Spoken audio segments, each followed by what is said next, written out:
In 1991, civilian divers stumbled upon something that didn't make sense: a submarine resting where no submarine should be. What they uncovered over the next several years would rewrite history and raise chilling new questions.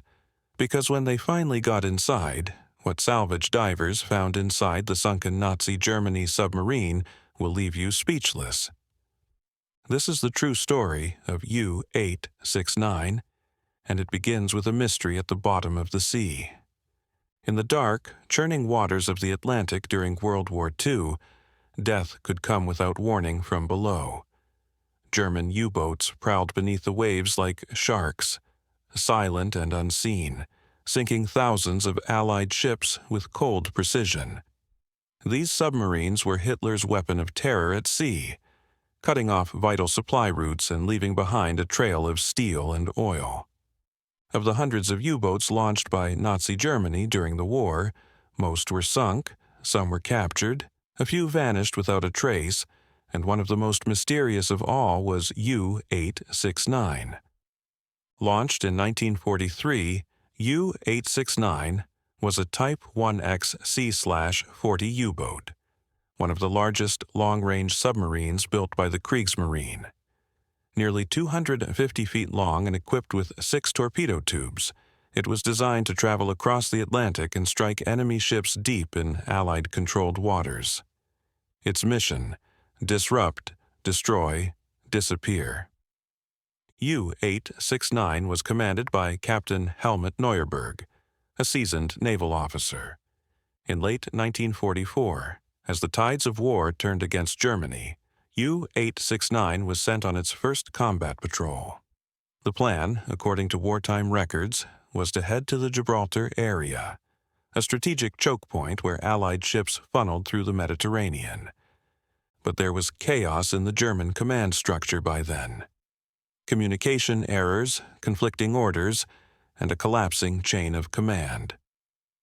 It's believed that U-869's mission may have changed en route. On February 11, 1945, a U.S. destroyer and a Coast Guard cutter reported attacking and sinking an unidentified German U-boat near Gibraltar. The official report chalked it up as a confirmed kill. Based on timing and projected U-boat movements, the Allies concluded that the submarine destroyed that day was U-869. The Kriegsmarine, defeated and fragmented, offered no contradictory account, and so the story was settled. U-869 was presumed sunk off the coast of Gibraltar, taking all 56 of its crew with it to a watery grave. No survivors, no distress calls, no trace. For decades, no one questioned this version of events. It was one line in the massive, blood-soaked ledger of World War II, one more enemy sub that never came home.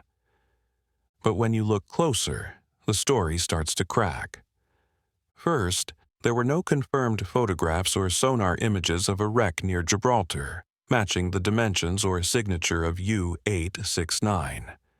Wartime reports were notoriously unreliable, often based on visual confirmation in chaotic combat conditions or guesses made under pressure. The Atlantic was vast, the technology primitive, and mistakes were common.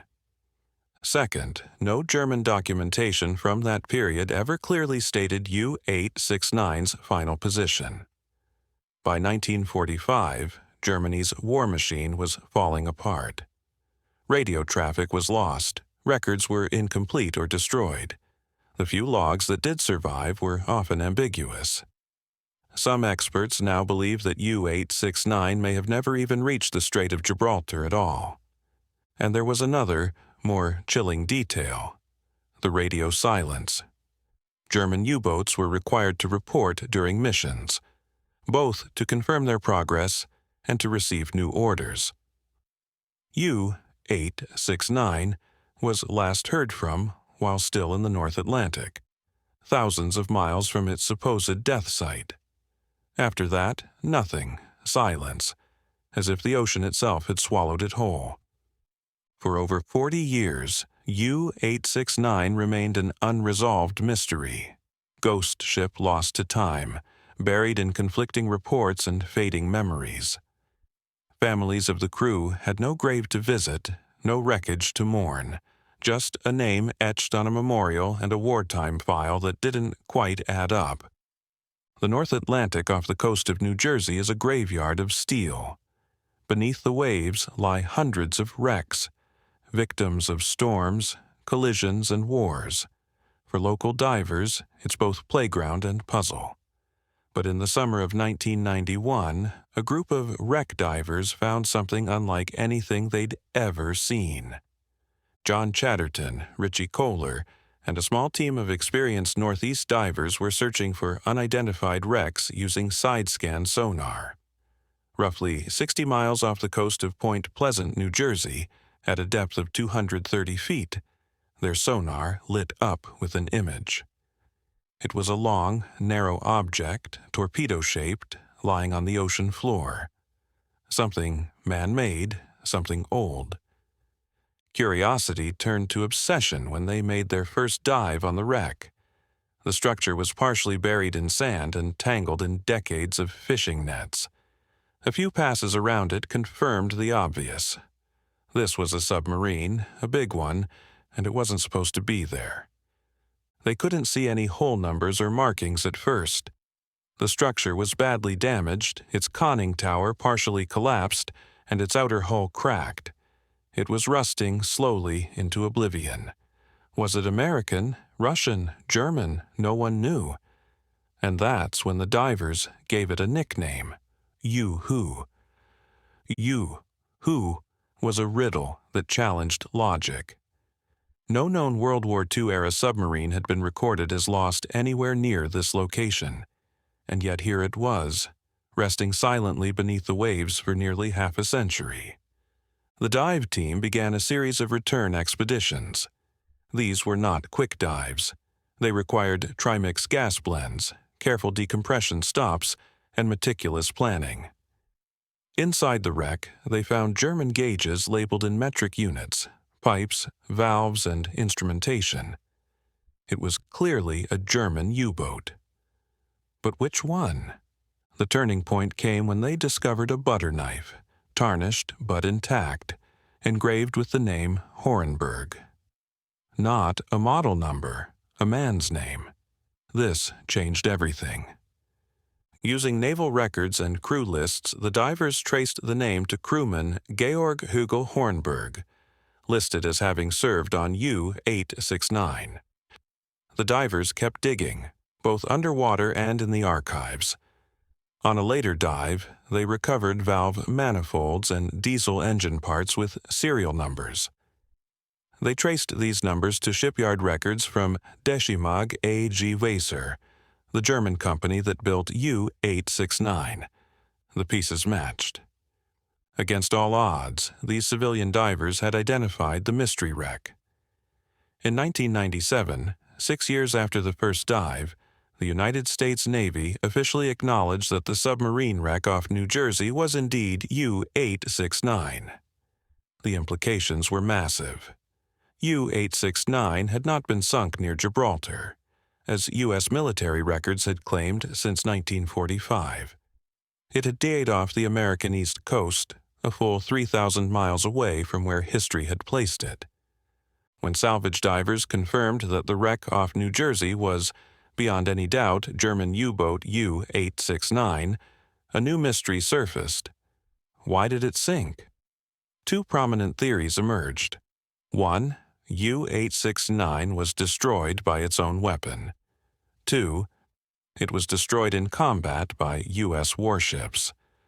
German torpedoes in World War II were powerful, but they were far from perfect. Among their many issues was a terrifying malfunction. The circle runner.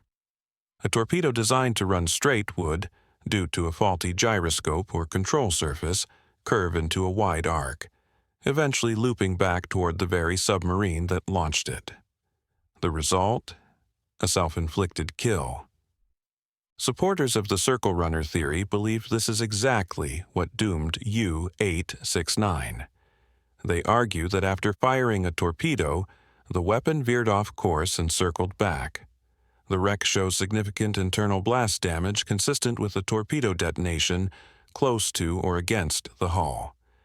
Another theory says that U-869 was located and destroyed by two U.S. Navy ships, the USS Howard D. Crowe and USS Coiner. According to this version, on February 11, 1945, the two vessels detected a submarine in the area and launched a coordinated depth charge attack. But this explanation raises difficult questions. The wreck location doesn't precisely match the coordinates reported by the U.S. ships. Sonar scans showed several torpedo tubes were still sealed. If U-869 had engaged in combat, why hadn't it fired its weapons?